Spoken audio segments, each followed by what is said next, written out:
Müsaade edin. Müsaade edin. Açılın ahali, açılın hele biraz. Nefes alsın. Günkut. Beyim, Ne oldu? beyim Hamza Hamza? Hamza yaptı beyim.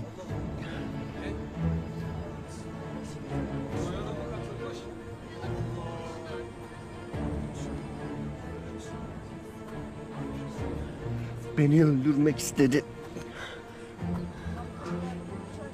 Kargınla birlikte 11 alp alıp gitti. Gitti. Nereye gitti Günkut? Nereye gitti? Noyan'a gittiler beyim.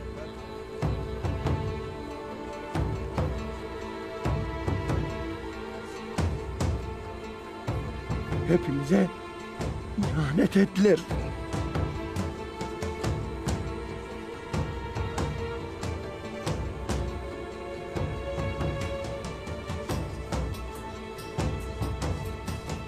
Yok.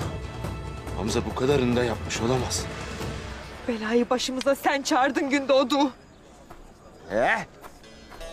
Kocabaş. Atları hazırla. Hainlerin peşinden gideceğiz. Hemen beyim.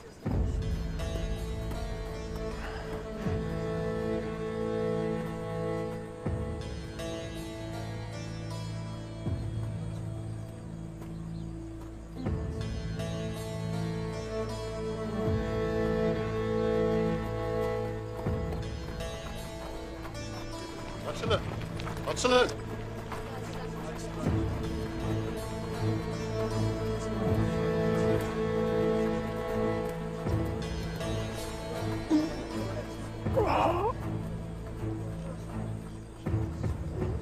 Yavaşça kaldır. Hadi bismillah. Ya Allah, bismillah.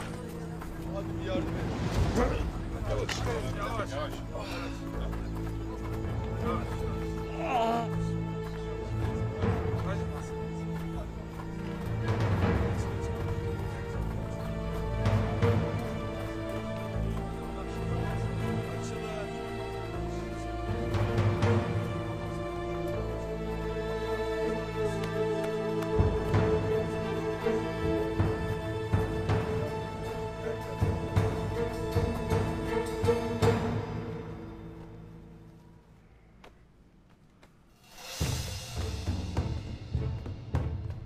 Hayrola abi böyle destursuz? Tuğtekin doğru söylemiş. Hamza hain çıktı. Muhtemeldir ki Abdurrahman da öyle. Sen ne dersin abi? Hamza Kargın'la birlik olup 11 Kaya Alpini de yanına alıp Noyan'ın safına geçmiş. İhanete karşı koymaya çalışan bir Kaya Alpini de ağır yaralamış. Alçak namussuz. Bunun arkası gelir Hayme.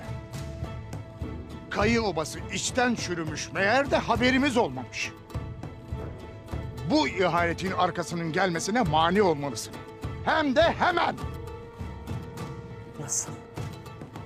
Abdurrahman'ı idam et. Suçunu itiraf ederse işini hemen bitir. Yok, konuşmuyorsa o zaman ibreti alem için ağır ağır al canını.